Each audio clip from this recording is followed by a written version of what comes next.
మిత్రుడు శ్రీకొట్ల తిరుపతికి ఆత్మీయమైన హృదయపూర్వకమైన అభినందనలు. ఈ పుస్తకం పేరు మనందరికీ తెలిసింది, మొలాటు. ఇది కవిత్వ సంపుటి.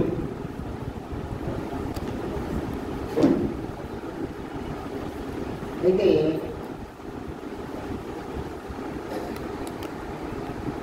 కవిత్వ భాష అనేది ఒకటి ప్రత్యేకంగా ఉంది. నేను చెప్పిన మాట కాదు ఇది.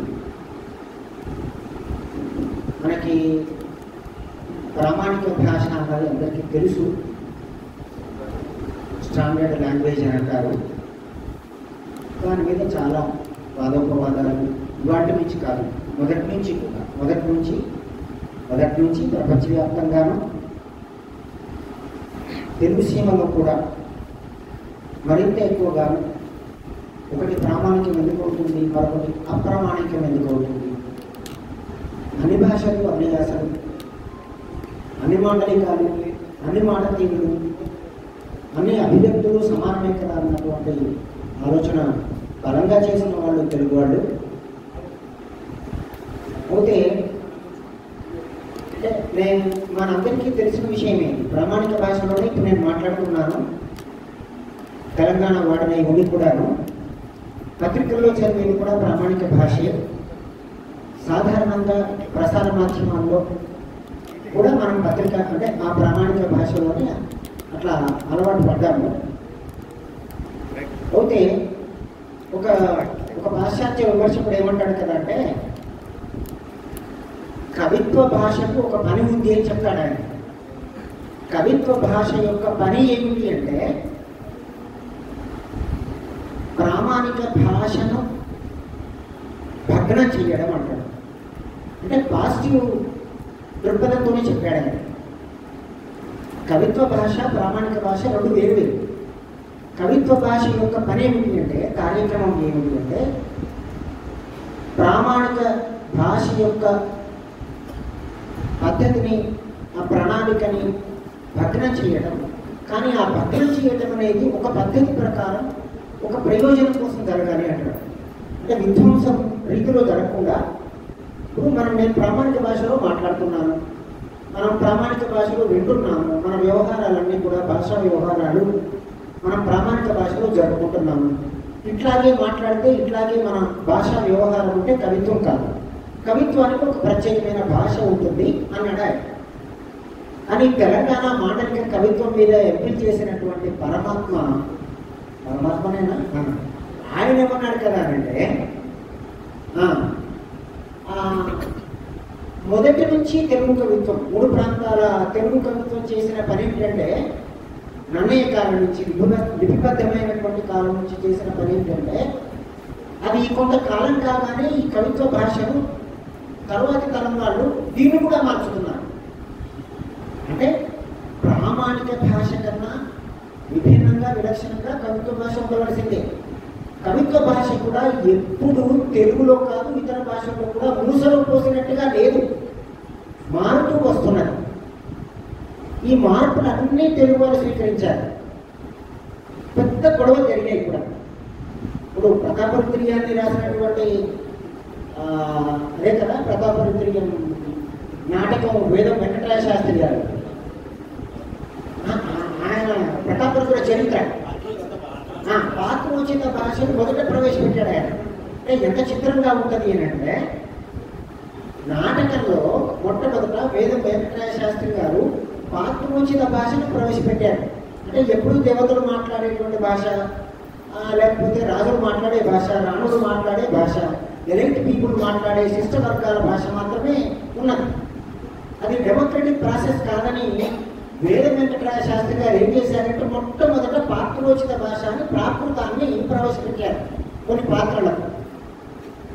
ఆయన ఏమన్నారు కదా అంటే, అప్పుడు ఉన్నటువంటి సంప్రదాయవాదులు గ్రామ్య శాస్త్రి అన్నారు. వేద వెంకటరాయ శాస్త్రిని గ్రామ్య శాస్త్రి అన్నారు. తర్వాత ఈ మాధవకెళ్ళి ఏం చేశాడు కదా అంటే, కన్యాశుల్కం వీటికి గురగాడ ఇట్లాంటి వాళ్ళు భయపడలేదు. టోటల్గా కన్యాశుల్కం ఆయన వ్యవహారంలోనే రాశారు. అది వేరు. అందుకే ఆయన అడుగుజాడ అన్నాడు శ్రీశ్రీగా. అయితే తర్వాత ఏమైంది కదా అంటే ఇందులో అంటే నిజానికి కవిత్వం విషయానికి వచ్చేటప్పటికి 1970లో విశాఖపట్నంలో కాళోజీ నారాయణరావు గారు అధ్యక్షతన శ్రీశ్రీ గారు ఉన్నప్పుడు అక్కడ కోణంకప్పల స్వామి లాంటి పెద్దలు ఉన్నప్పుడు విరసం పుట్టుకనో నాకు ఏదో సరిగ్గా గుర్తు రావడం లేదు, కానీ రంది సోమరాజు గారు పెద్ద పెద్ద కవులని మొట్టమొదటి మాండలిక కవిత్వం రాశారు. మన తెలంగాణలో కూడా పంచరెడ్డి లక్ష్మణ ఈశీకరం, ఆ తర్వాత ఈయన తొక్కుడు బండ కృష్ణమూర్తి యాదవ్, గుండె గుడిసే దేవరాజ మహారాజు, ఇట్లా తెలిదేవర మానమూర్తి, ఏవో ఇవన్నీ మాండలికల్లో వచ్చాయి. అంటే ఉత్తరాంధ్రలో మొదట ఉభయం వచ్చి తర్వాత తెలంగాణలో కూడా మాండలిక కవిత్వాలు వచ్చాయి. అయితే ఆయన మాగోగలే రాసినప్పుడు అలగాజనాల భాషలో రాస్తున్నారన్నారు. వేద వెంకటేశ్వర శాస్త్రి లాంటి రాస్తున్నప్పుడు గ్రామ్య శాస్త్రి రాస్తున్నాడు అన్నారు. ఇక 70లోకి వచ్చేసరికి కొంచెం ధైర్యం వచ్చింది. కానీ తెలంగాణ వాళ్ళు మాండలికల్లో రాస్తూ ఉంటే అన్ని మాండలికాలే, భాషలన్నీ కూడా మండలం అంటే ప్రత్యేకమైనటువంటి ప్రదేశం, అన్ని మాండలికాలే. తెలంగాణ వాళ్ళు రాసేటప్పటికల్లా అల్లమరాజయ్య నవలల దగ్గర నుంచి కూడా ఎడిటర్లు ఆ భాషను దిద్దారు. రత్నమాల సంపాదకత్వంలో వస్తున్నటువంటి నూతన పత్రికలో తర్వాత సృజనలో అనేక చర్చోపచర్చలు జరిగాయి ఈ భాష గురించి. తర్వాత బాలగోపాల్ గారు ఏం చెప్తున్నారంటే అసలు ప్రాంతీయ అసమానతలే దాన్ని ప్రామాణికం చేస్తున్నాయి, దీన్ని మాండలికం చేస్తున్నాయి అని. ఒకవేళ కృష్ణా గోదావరి నదులు అనంతపురం దగ్గర నుంచి పారుతూ ఉన్నట్లయితే, కాటం ద్వారా అక్కడనే ఆ బ్యారేజీలన్నీ నిర్మించినట్లయితే అది ప్రామాణికమయ్యేది, మిగిలినవన్నీ మాండలికాలు అయ్యేది. అదృష్టవశాత్తు వాళ్ళకి ఆ కృష్ణా గుంటూరు కానీ లేకపోతే ఉభయ గోదావరులు కానీ అక్కడి నుంచి పోతున్నాయి కాబట్టి, అక్కడే కాటం ద్వారా ఉండి చూసి చలించిపోయాడు కాబట్టి అది ప్రామాణికత అయింది. ఎంత చిత్రంగా ప్రామాణికత జరిగిందంటే, ప్రామాణికత భాష గురించి కానీ మాండలికాల గురించి కానీ ఏ అసలు భాషను మనం అసహించుకోవాల్సిన అవసరం లేదు. కానీ చాలా చేదు నిజాలు ఉంటాయి. బాలగోపాల్ గారు చాలా చక్కగా చెప్పారు అన్నమాట. కొడవటిగంటి కుటుంబరావు కూడా దీని మీద పెద్ద చర్చ జరిగింది. నేను ఆ చర్చలో పాల్గొన్నాను. కొడవటిగంటి కుటుంబరావు ఏమన్నాడు కదా అంటే, వాళ్ళు రాస్తున్నారు అలంరాజయ్య లాంటి వాళ్ళు. ఇప్పుడు అలంరాజయ్యని అంగీకరించారన్నారు, కానీ చాలా రోజులకు అంగీకరించారు.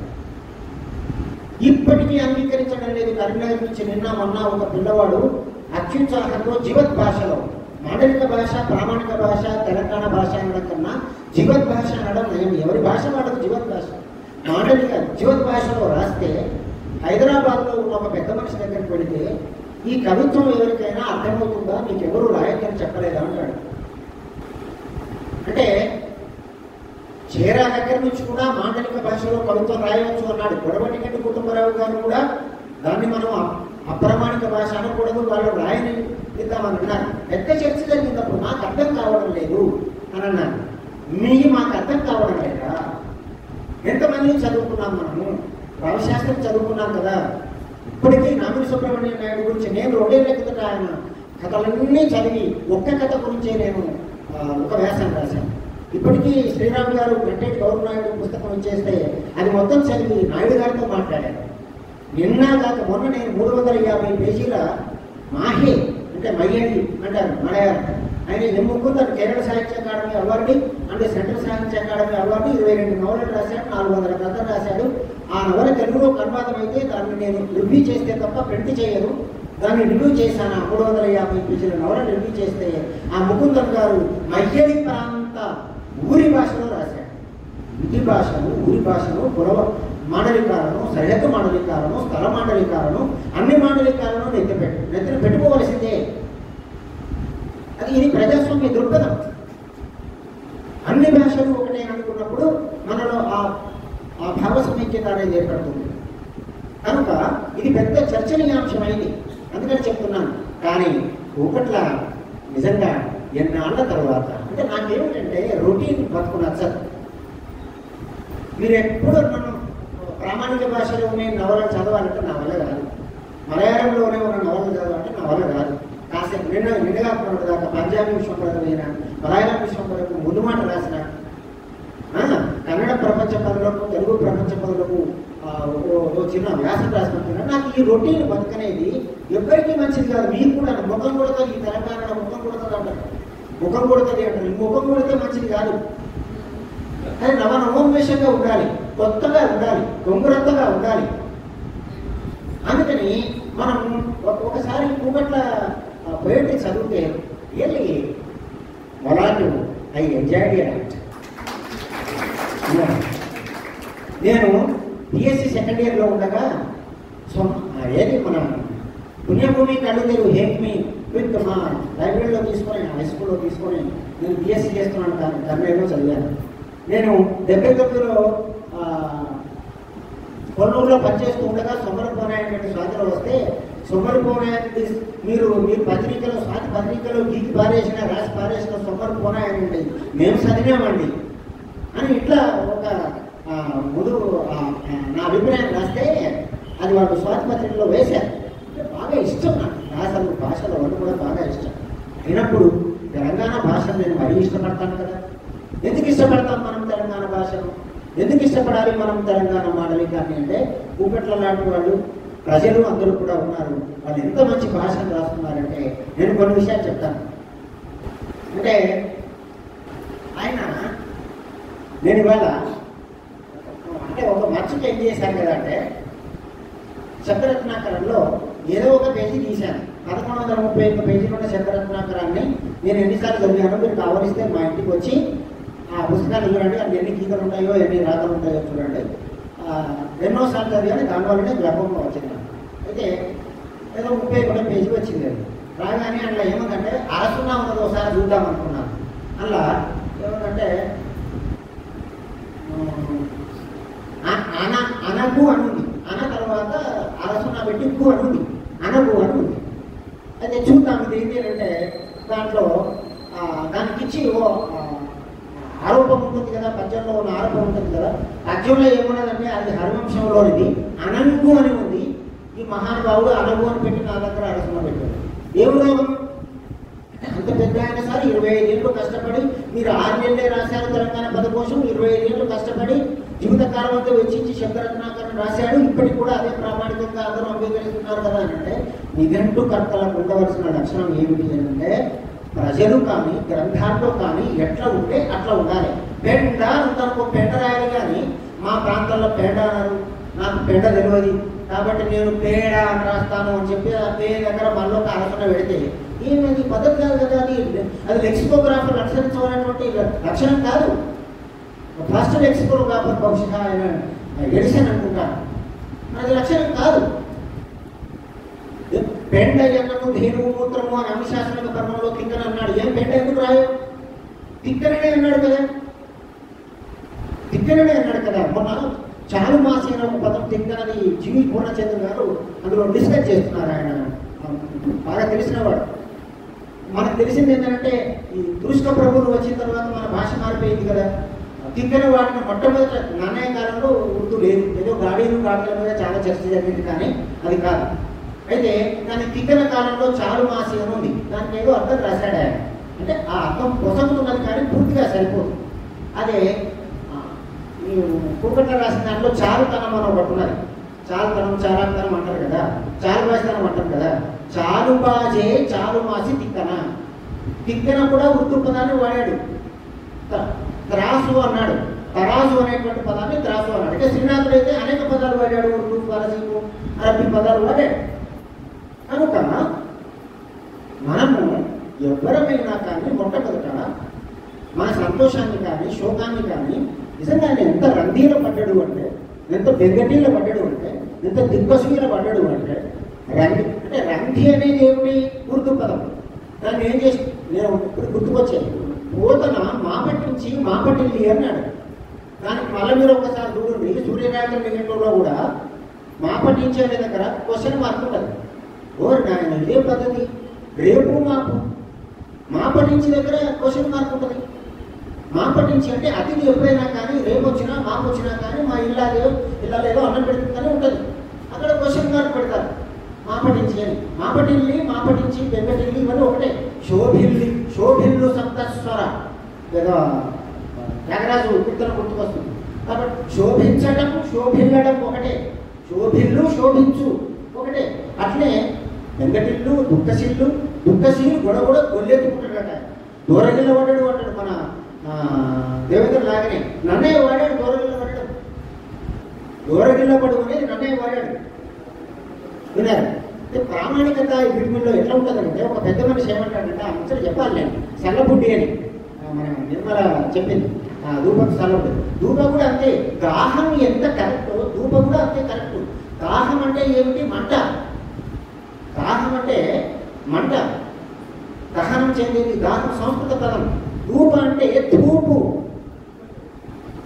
ధూప అంటే ధూపు. ధూప అంటే కూడా తెలుసు కదా మనకు, ఎండ తర్వాత వేసేటువంటి ధూప నైవేద్యాల్లో ఆ ఎండను కానీ దాహాన్ని కానీ చల్లార్చుకోవడానికి మనం తీసుకునే పానీ ఎంతో తప్పే ఆరుగుతుంది ధూప. కనుక ఇవన్నీ మనం చర్చించుకునేటప్పుడు ఒక పెద్ద మనిషి ఏమంటాడు కదా అంటే, ఇంకెంత పుస్తకాలు రాశాడు. ఆయన రాసి ఏమంటాడంటే, సల్ల మాటలిక పదం అట, మజ్జిగనేమో ప్రామాణిక పదం అంట. నేను ఆయన రాసిన పుస్తకాలకు ముఖ్యాన్ని చేశాను కానీ ఇంత అజ్ఞానం ఎందుకయ్యా బాబు?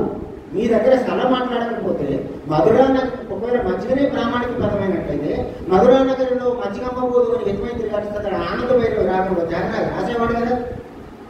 మరి మనందరం కూడా ఈ సలకు వచ్చి ముందు దాచులు ఎందుకనే సామెత ఎందుకు వాడతాము? మజ్జిగకు వచ్చి ముందు ఎందుకు దాచుతామని కనీసం అది ఎటువంటి రాకున్నాను మా మామాలంటే కలిస్తే కదా. అంటే ఎంత దూరం పోతుందంటే ఒక అహంకారం, ఒక దురహంకారం, ఒక భాష ఆధిపత్యం అనేది ఎంత దూరం పోతుందంటే అది మనల్ని తెలిపినివ్వదు, మనకు కనువింపు కలగనివ్వదు. అందుకని మరి ఇట్లా 85లో కూడా తారాగారు వాళ్ళ అబ్బాయి బీపీఎన్లో భద్రాచలంలో పనిచేస్తారు. వారు వచ్చినప్పుడు అప్పుడు బాగా చర్చ జరుగుతుంది. ఆయన ఏమంటాడంటే, గంట సేపు నేను తగలబడ్డాను సార్, మీకు నేను ప్రాధాన్యంగా చేయమంటే చేస్తాను, కానీ రాజయ్య రాసేటువంటి మాండలికమో యాసనో భాషనో ఎందుకు కాదంటారు మీరు అంటే, కథనం పాత్రోచితంగా ఉండవచ్చు కానీ కథనం కాదంటే వేద వెంకటరాయ శాస్త్రి గారికి మనకేం తేడా ఉంది సార్? బాగా మనం ఏదో డెఫ్టెవరేటెడ్ ప్రగతిశీల కాకుండా అంటున్నాం కదా. మరి అక్కడ ఆ ప్రాంతాల్లో రాసే వాళ్ళందరూ కూడా వాళ్ళ యాసలో భాషలో వస్తే ఎందుకు ఎదుగుతున్నారు? ఒక్క తెలంగాణ వాళ్ళు రాస్తేనట. మొన్న కూడా ఎవరు అంటున్నారు అధో జ్ఞాపకాలు ఇవ్వాలి. తెలంగాణ వాళ్ళు రాస్తే అధో జ్ఞాపకాలు ఇవ్వాలి, కింద ఫుట్ నోట్స్ ఇవ్వాలి. మీరు నేర్చుకోరా? నేర్చుకోవాల్సిన అవసరం ఉంది కదా. ఒకవేళ నిజంగానే ఫుట్ నోట్స్ ఇవ్వవలసి వస్తే అన్ని మాటలు కాలకు అన్ని యాసలకు ఇవ్వాలి కదా. అందుకని మరి కూకట్ల రాసినటువంటి వాటిల్లో నిజంగా తెలంగాణ తనం ఉన్నది. ఆయన చాలా చక్కగా ఒక దగ్గర కొంటే అంటాడు. కొంటే అనేది ఏమిటి? కొంటే అంటే పూట కూడా కాదు, పురట కూడా కాదు, పురంట. ఆ పురంట అనే దాంట్లో తెలంగాణ వాళ్ళు ఏం చేశారంటే నాదాన్ని కాపాడుతున్నారు, పెంట సున్నా కాపాడుతున్నారు. విన్నారు? కాబట్టి పురంట సున్నా, గంటే సున్నా కాపాడుతున్నారు. అది గంటే కాదు నిజానికి. నన్ను మొన్న ఒకసారి తెలంగాణ నాటకాలను పిహెచ్డీ చేసినాము. ఏమన్నా కదంటే మేము కలిసి పనిచేసినాం. కమిషనర్ కూడా ఏమందంటే, సార్ గంటే కరెక్టా గంటే కరెక్టా మేడం మీకు ఎందుకు వచ్చింది ఎవరు అన్నాడు. నా దృష్టిలో రెండు కరెక్టే అన్నాడు. కాదు గరిటే కరెక్ట్ అని ఒక ఆవిడ బాగా వాళ్ళ ఖమ్మం చిరావు లక్ష్మణసాయి గారి కూడా దాశరథి లక్ష్మణసాయి గారి ఇంట్లోనే ఉండేది. లక్ష్మణసాయి గారు కూడా వాళ్ళు పెట్టి పోరాటం చేశారు. అయితే ఆమె అంటే నేనన్నా కొంచెం ఖమ్మం వాళ్ళకి ఇంకో కొత్త మన ఉంటుంది కాబట్టి ఆమె ఏమిటంటే గంటే కరెక్ట్ అని నేను అన్నానంటే, గంటే రెండు కరెక్టే, ఆ లెక్కన చూస్తే గంటే కరెక్ట్ కాదు గరిటే కరెక్ట్ కాదు అని అన్నాను. మరి ఏది కరెక్ట్ అని అంటే, గంటకు ముందు అది గరింటకు ముందు కరెంటీ తమిళంలో ఉంది మూల ద్రావిడ పదం. కాబట్టి గరంటీ అయ్యి గరింటే అయ్యి రాస్తున్నాను. అయితే ఈ అంటే పోగొట్టుకోవడం తప్పు లక్ష్యం అంటలేదు, కానీ తెలంగాణ వాళ్ళకు ఉంచుకోవడం లక్ష్యం. అది కూడా మన గొప్పతనమేం కాదు. నైజాం పరిపాలన వల్ల మన దగ్గర ప్రాచీన మూల రూపాలు బాగా ఉన్నాయి. నైజాం పరిపాలనలో ఏమైపోయింది కదంటే, మన ముద్రణా సౌకర్యాలు లేక, గ్రంథాలయాలు బాగా లేక, ఆధునిక నాగరికత రాక ఇక్కడ భాష మీద భవిష్యత్తులో లక్షలాది మంది పరిశోధన చేసినా కానీ తరగని పెన్నిధి తెలంగాణ భాషలో ఉన్నది. తరగని పెన్నిధి తెలంగాణ భాషలో ఉన్నది. నేను గత 25 సంవత్సరాలుగా నందిని సిద్ధారెడ్డి పుణ్యమా అని, తెలంగాణ రచయితల వేదిక పుణ్యమా అని గత 25 సంవత్సరాలుగా 14 భాషలు తెలిసిన ఉన్నప్పటికీ కూడా అనువాదాలన్నీ కలవల శ్రీనివాసరావు చేస్తాడు, వారాల ఆనందం చేస్తాడు, నసిరుద్దీన్ చేస్తాడు, వరప్రసాద్ చేస్తాడు, శివకుమార్ చేస్తాడు, బసవేశ్వర్ చేస్తాడు. కాబట్టి ఇట్లా ఇక్కడ అనువాదకుడు ఇప్పుడు జగన్మోహన్ రావు చేస్తున్నాడు, చేస్తున్నాడు. ఇట్లా చాలా మంది ఉంటారు. నేను కాకపోతే అనువాదాలు మరొకరు చేస్తారు. నేను కాకపోతే తెలంగాణ భాష గురించి మరి మా పెద్దవాళ్ళు పోయారు. అందుకే నేను అన్నింటినీ పక్కన పెట్టి నేను తెలంగాణ భాష గురించి మాట్లాడితే ఒకసారి మీకు నేను చెప్పవలసిన అవసరం లేదు. కానీ హరీష్ రావు గారు ఏమన్నారు కదా అంటే సిద్దిపేటలో ఉండి, సార్ మిమ్మల్ని సిద్దిపేట జిల్లాలో గ్రామాన్ని నింపాలా సార్ అంటే ఏం సార్ ఆయన ఆరోగ్యం నాశనం చేస్తారా అన్నారు. అందుకని నేను నారాయణ రెడ్డి గారు చనిపోయిన 11 రోజులు మా ఊరు మాట్లాడిందనే పుస్తకం గురించి మాట్లాడినప్పుడు నువ్వు పచ్చి అన్నావు. నేను ఇంకా చెప్పాలి ఆయనకు రుణపడి ఉన్నాను. నాకు వెళ్ళకుంటే వీళ్ళు ఏం చేశారంటే తిరుపతి, నాకు వరంగల్లో ఉపన్యాసం ఉంటే వరంగల్ కలుసుకోండి, తర్వాత హైదరాబాద్ ఉపన్యాసం ఉందంటే హైదరాబాద్కి వచ్చాడు. నేను తెలంగాణ మూవ్మెంట్ కారణాలు దేవేంద్ర కాజోజు, నేను తెలంగాణ రచయితల వేదికలో యాక్టివ్గా ఎవరో ఉన్నారు సభలో, కానీ ఎక్కడున్నా కానీ తెలంగాణ భాష ఉన్నతాన్ని కాపాడడానికి ప్రయత్నం చేస్తున్నారు. కనుక ఈ భాషకు తెలిసినప్పుడు నేను ఆ భాష స్వారస్యాన్ని ఔన్నత్యాన్ని చెప్పవలసిన బాధ్యత ఉంది. నేను రుణపడి ఉంటాను.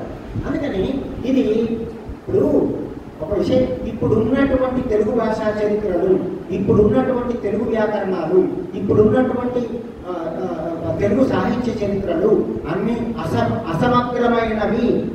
ఇప్పుడున్నటువంటి తెలుగు సాహిత్య చరిత్రలు, భాషా చరిత్రలు, ఇప్పుడున్నటువంటి తెలుగు వ్యాకరణాలు, ఇప్పుడున్నటువంటి తెలుగు నిఘంటువులు అన్నీ అసమగ్రమైనవి. కనీసం వాళ్ళు 40% తెలంగాణ ప్రాంతం ఉంది, వీళ్ళు కూడా తెలుగు మాట్లాడుతున్నారని కనీసం ఒక మాట కూడా అందులో చెప్పుకోలేదు. వాళ్ళు నిఘంటువులకు ముందో లేక వ్యాకరణాలకు ముందో భాషా చరిత్రలకు ముందో అనేక సమావేశాల్లో మాట్లాడాను. నేను ఈ మాట ఛాలెంజ్ చేసి మాట్లాడాను. ఒక పెద్ద మనిషి ఏమంటాడంటే వాళ్ళ న్యాయత పుస్తకాలు రాసిన ఆయన అన్నాడు. ఎందుకు ఇదే తాపత్రయం అంటే ఆయన మనం రాయనిద్దాం, అందరం అందులోనే రాయాల్సిన అవసరం లేదు, కానీ ఆయన రాస్తున్నాడు. ఎంత అద్భుతమైనటువంటి కవిత్వం అంటే నేను చాలా రోజుల తర్వాత సంతోషపడ్డాను. అందుకని పెద్ద మనిషి ఏమంటాడు కదా అంటే మన తెలుగు ప్రాంతంలో ఉన్నట దర్జీ అనే పదం ఉందట, ఉర్దూ పదం అని అంటాడు ఆయన. ఉర్దూ పదం, ఇది ఉర్దూ పదకొంది పొందాలి కదా అంటాడు. అని ఏమంటాడు కదా అంటే దీనికి తెలుగు పదం అందులో లేదు. పూర్వకాలంలో ఎప్పుడో కుట్రకు పనివాడు అనేది ఉంది, అటు కుట్రం చేసేటువంటి వాడు ఉండే అని అంటాడు. తెలంగాణలో ఎవరిని అడిగినా మేరోళ్ళు ఉన్నారు. పద్మశాలీలు బట్టనేస్తే మేరకు కత్తిరించి గుడ్డలు కుట్టేటువంటి మేరోళ్ళు ఉన్నారు కదా. తిరుపతి లేదు అంటే కనీస ప్రయత్నం ఉండదు, కనీస ప్రయత్నం కూడా చెయ్యదు. అందుకని అట్లా మరి ఇట్లా చూసినప్పుడు ఆయన చాలా చక్కని, అంటే ఒక దగ్గర ఏమంటాడంటే వెనుకులాడు అంటాడు. ఒకసారి ఇక్కడ చూడండి, మీరు శబ్దరత్నాకరణ చూడండి, వెనకు అని ఉంటుంది. అది ప్రాచీన పదం, మూలాలున్న పదం. తెలియకపోతే ఏం చెప్తాం? ఎనుగు అని అంటాడు. ఎనుగు అంటే ముళ్ళకచ్చే. ఒకసారి మీరు శబ్దరత్నాకరణ చూడండి, వెలుగు అని ఉంటే లూ తర్వాత అరసున్నా ఉంటుంది, వెలుగు అనేది ఎలుగు అయిపోయి ఆ తర్వాత తెలుగు జనగా ఇట్లా అయినట్టుగానే ఎలుగు అయింది. అట్లా అనేక పదాలు. అని నాకు కొన్ని విషయాలు నేర్చుకున్నాను ఆయన దగ్గర. నాకు నేర్చుకోవడంలో ఉన్నంత ఆనందం మరొకటి ఉండదు. ఎందుకు నేర్చుకున్నానంటే నిజం అది. అచ్చేగాళ్ళు పిచ్చగాళ్ళు అన్నాడు. అక్కడికి మీకు పోయి అచ్చేగాళ్ళ పిచ్చగాళ్ళు అంటే మనకు తెలిసింది. ఏంటంటే అచ్చేగాళ్ళు అంటే వెంటనే నాకు రకరకాల ఆలోచనలు వస్తాయి. కన్ని, పరియ బర్రె, గొర్రె ఇవి కూడా రాశాడు. అమ్మో చాలా చక్కటి జీవిత భాష పట్టుకున్నాడు ఆయన. ఆయన ఏమన్నాడంటే అచ్చేగాళ్ళంటే అప్పుడు గుర్తుకొచ్చింది. మనము చా అన్నప్పుడు ఏమవుతుంది? అక్షరం అన్న కావాలి, లేకపోతే అయితే కావాలి. అయితే అది అక్షయ పాత్రలు పట్టుకొని వచ్చే అక్షయగాళ్ళు పిచ్చగాళ్ళు, వీక్షకులు. అవునా?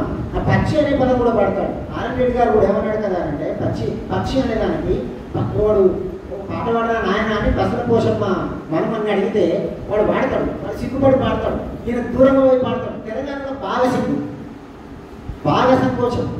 అసలు ముందు మనమే బాగా పరాయీకరించబడ్డాం. అయితే మనం మాట్లాడే భాష మంచిది కాదనుకుంటాం. మీరు ఎన్ని ప్రాచీన రూపాలు ఉన్నాయో ఇంతవరకు ఎవరు చెప్పినటువంటి మాటలు నేను చెప్తాను. విన్నారా? అయితే వాడు వాడతాడు పశ్చిమాను త్వరలోన నాకు గుర్తులేదు, నేను ప్రిపేర్ అయ్యాను అసలు వస్తున్నాయి. పశ్చిమాను త్వరలోన పచ్చి పలికిన పంచవన్నల పచ్చి పలికిన పలుకులాకు పగడమే 10 వక్కలాయే పచ్చలాయే అని నారాయణ రెడ్డి గారు అడ్డపడతారు. పశ్చిమాను త్వరలోన పచ్చి పలికే ఎందుకు 2 సార్లు చెప్పాడు? ఎంఫటిక్గా ఉండడం కోసం. ఆ పచ్చి పలికే పంచవన్నల పచ్చి పలికే అని చెప్పేసి పచ్చి పలికిన పలుకులాకు పగడమే 10 వక్కల. పగడం సిగ్గుపడి లేకపోతే భయపడి అది గుగులు పడి 10 వక్కలు అయిందంటే పల్లెటూరు ప్రజలు ఎంత చక్కని మాట మాట్లాడుతున్నారు. ఎక్కడి పల్లెటూరు ప్రజలు నాకు ఇప్పటికి కూడా నేను 1000 పండుగలు మొన్న చదివాను. ఎన్ని మాటలు తెలంగాణ మాటలు ఉంటాయి. నురువులు అన్నాడు విశ్వనాథ్, నురుసులు అంటాడు, నురుసులు కట్టుకుని సత్యేంద్ర అంటాడు. ఎవరు అట్లా చెప్పలేదు. తెలియని వాళ్ళు ఆధిపత్య దురహంకారం కలిగిన అహంకారం యొక్క దురహంకారం కలిగిన వాళ్ళు చెప్పారు. కానీ అట్లాంటి ఒక ఎత్తు కలిగినటువంటి కాలం ఏ రకంగా చెప్పాడు, మీ భాషలో రాయండి అని విశ్వనాథ్ అదే రకంగా చెప్పాడు. నేను సారస్వత వ్యాస తప్పుడు 3వ తరగతి 4వ తరగతి చదివిన నేను నా చిన్ననాడు మా తల్లిదండ్రులు నేర్చుకున్న భాషలోనే నేను రాస్తాను, అది నాకు తెలిసింది అన్నాడు. అప్పుడే సరళ గ్రంథికంలో రాశాడు. ఆయనకది తెలిసిన విద్య. అందుకని ఇట్లా మనము ఎన్ని అపదాలు. ఆయనకి పొరుగు అంటాడు. ఈ పొరుగు అంటే మరి కురుపా ఏమిటి? చాలా విషయాలు ఉంటాయి. మనము పునాది అంటాడు. ఏంటి పునాది అని అంటే బునాది అంటే ఏమిటి? బునియాది. వాళ్ళు కూడా అంటారు పునాది అని. బునియాది అంటే ఏమిటి? భవనాది. నేను అనుకున్నది ఇట్లా వేల తెలుగు పదాలకు తెలంగాణ పదాలకు నేను నిష్పత్తి కనుగొన్నాను. ఎందుకు ప్రజలు ఇంతగా అడ్డదిగా మాట్లాడారు.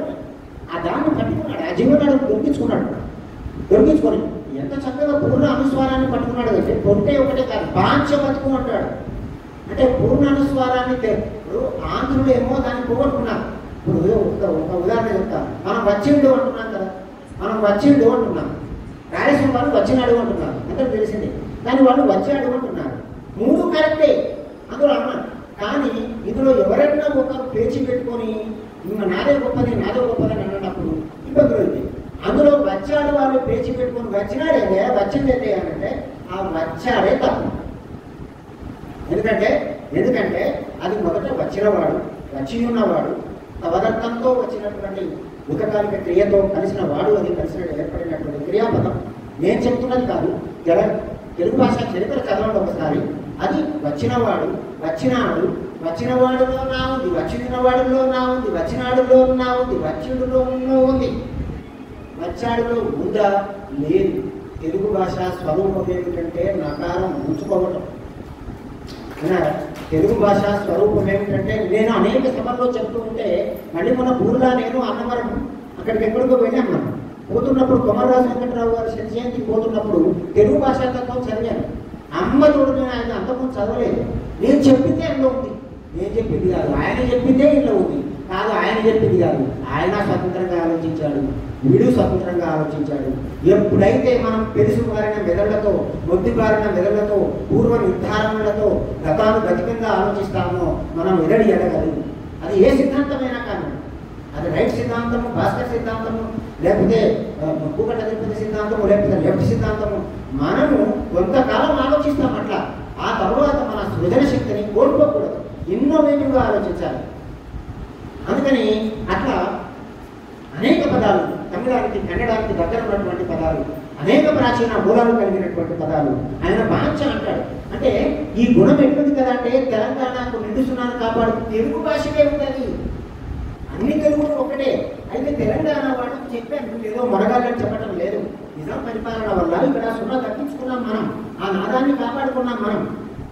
అందుకని సరే మొత్తానికి గరిటే కంటే అంటే గంట కరెక్ట్, కొంటే కరెక్ట్ అని చెప్పిన ఆమె తృప్తిపడాలి.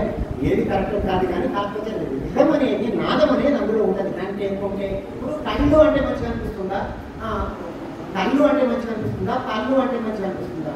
పండ్లు ఎందుకంటే కన్నులు ఈ మనసున్న అయితే ఒరిజినల్గా సున్నా ఉంటుంది, పెండలో తాంబేరులో ఆంబోతులో ఉన్నటువంటి సున్నా ఉంటుంది, లేని సున్నా తెచ్చుకుంటాడు. కుంజీతం అన్నాడు ఆయన ఒకసారి, అది పులిచూదం, నకారంగా మారింది. అట్లా ఎన్ని రోజులైనా చెప్పుకోవచ్చు.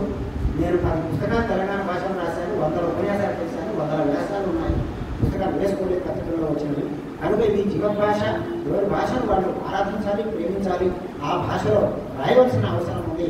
నాకు నిజంగా చాలా చాలా అంటే నాకు కొన్ని కొత్త పదాలు అట్లాగే ఆ శకటరేఖానికి లకారం, సాధులకారం, దాన్ని ఏమంటాం మనం, లఘు అలగు లకారాలు, లఘు అలగు లకారాలు ఉన్నాయి కదా.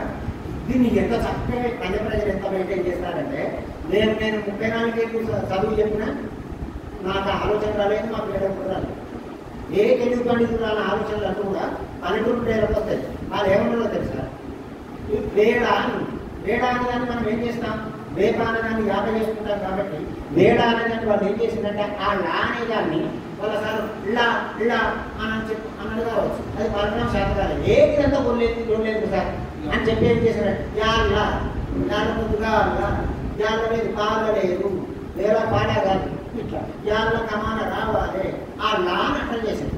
మరి రా ఉంది, వాళ్ళు ఆంధ్రులు గది అంటారు, మనం అరా అంటారు, వాళ్ళు కూడా వెంకటన్నారు అరా, అందరం ఒకటే తెలుగు వాళ్ళం, అందులో అవమానం లేదు విన్నారు. అయితే ఆ 2.5 జిల్లాల భాష కుంపముంచింది. 2.5 జిల్లాల భాష కుంపముంచినంటే అక్కడ ప్రజల భాషని గొంతు నొక్కింది. నేను ఈ సోయి పత్రికలో వ్యాసం వాడాలి. అందుకని ఎక్కడ గడ్డ కట్టకూడదు, భాష అనేది గడ్డ కట్టకూడదు. ఒక ప్రామాణికత సంతరించుకున్నదంటే ఇతర గొంతులను అణచివేయకూడదు. అయితే అట్లా మళ్ళీ ఏమంటే మేడం అనేదాన్ని మాల్యం, ఇప్పుడేమో మాల్యం కట్టింది, మనంతా మాల్యం కట్టి మాట్లాడతారు ఒకటే తిరుపతి గురించి, అవునా కాదు? మరి మీరు ఎల్లే ముగించాలి సార్, మీరు ఎల్లే ముగించాలి, బాగా తాత్పర్యంగా మాట్లాడుతున్నారు. ఎల్లేమంటే ఏమిటి, బయట రానే చెరువు రాకుంటాం విన్నారు. అట్లే ఆ రా అనేదాన్ని శకటరేఖ మడత పెట్టి అనేక తప్పనాలు చేయాలి, అది సాధ్యం కాదు. అందుకని పల్లెటూరులో ఏమంటారంటే ఈ పండితులు చెప్పినట్టు మాట్లాడుతాను, రా ఏరా ఎర్రా, సొరగొట్టుడు గొర్ర గుంజకపోవుడు, ఏమి తెలియటం వాళ్ళకి అంటే ఒక భేదక లక్షణాన్ని సూచించాడు వాడు. మనం అనుకునేటువంటి జానపదుల దగ్గర జీవితం ఉంది, బ్రతుకు ఉంది, అక్కడికి వెళ్ళి నేర్చుకోవడం లేదు మనం. అట్లా మరి తిరుపతి చాలా చాలా విషయాలు ఉన్నాయి. ఇవన్నీ నేను ఒకటే విషయంలో అంటే మనం ఇప్పుడు యాష్ట అంటాం, అనిష్ట అంటాం. యాష్ట అనిష్ట, బేసట అనిష్ట అలసట, ఇది తెలుగు భాష లక్షణం. నన్నయ్య భాష కూడా ఒకసారి దీన్ని ఏమంటారంటే పద మధ్య అచ్చులోపం అంటారు. పద మధ్య అచ్చులోపంతో ఇవి అలసట అనిష్టగా మారుతుంది, వేసట యాష్టగా మారుతుంది. అన్ని ఏ భాష అయినా, ఏ యాస అయినా కానీ, ఏ మాండలికమైనా కానీ, ఏదైనా కానీ భాషా శాస్త్రం యొక్క సూత్రాల ప్రకారమే నడుస్తుంది. అది గమనించుకోవాలి. ఏది ఎక్కువ కాదు, ఏది తక్కువ కాదు. ఆధిపత్య ధోరణులు మనుషుల నుండి భాషను ఖండిస్తాయి. దురదృష్టం ఏమిటంటే ఆధిపత్య ధోరణులు మనుషుల నుండి భాషను ఖండిస్తారు. ఒకటి ఆధిపత్య భాష కాదు, ఇంకొకటి ఏదో కాదు. మరి నిజంగా మనసు పెట్టి చదవండి. భూగడ్డ తిరుపతి ఒక జీవన భాషలో ప్రభుత్వం రాశాడు. నేను ఆయన్ని మళ్ళీ ఒకసారి నిండు మనసులో ఆశీర్వదిస్తున్నాను.